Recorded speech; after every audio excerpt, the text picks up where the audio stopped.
আসসালামু আলাইকুম viewers, welcome to another video. পাখিরহাট YouTube চ্যানেলে আপনাকে স্বাগতম। বরাবরের মতো চলে আসলাম নতুন আরেকটি ভিডিও নিয়ে। তো আপনারা কে কোথা থেকে দেখতেছেন দয়া করে চ্যানেলটি সবাই সাবস্ক্রাইব করে দিবেন এবং কমেন্ট করে জানাবেন আপনারা কেমন আছেন। তো আলহামদুলিল্লাহ নতুন একটা আপডেট দিতে আপনাদের চলে আসলাম। তো আলহামদুলিল্লাহ আমার কবুতরগুলো খুবই ভালো আছে দেখতেছেন। তো তাদের কিন্তু আজকে 15-16 দিন ডিম পারছে। হয়তো আরও 2-4 দিনের ভিতরে হয়তো ডিমটা বাচ্চা হবে ইনশাল্লাহ, আমি যেটা আশা করতেছি।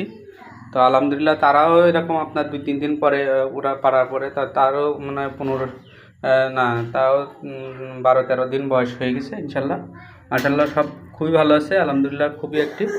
তো আলহামদুলিল্লাহ আমার রেসারটা আলহামদুলিল্লাহ ভালো আছে।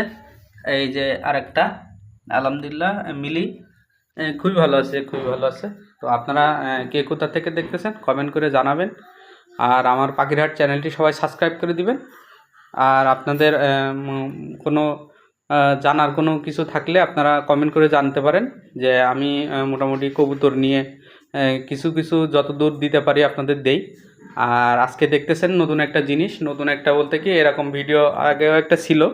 তো নিমের পাতা আমি দিয়েছি, নিমের পাতা দিলে কবুতর বাচ্চা আবার হলো আপনার কবুতরের ঘর ভালো থাকে, কবুতরও ভালো থাকে। কারণ হলো পোকা টোকা হয়, পোকামাকড় হয় কবুতরের ঘরে, আপনার বিভিন্ন পোকা টোকা হয়। তো নিমের পাতা দিলে, নিমের পাতা একটা তিতো টাইপের গন্ধ থাকে। তো এগুলো অনেক কিছু হলো রোগ প্রতিরোধ করে। তো আপনারা এই লাইনে অনেক কিছু জানতে পারবেন। তো আপনাদের কোনো কমেন্ট থাকলে আশা করি কমেন্টে জানাবেন।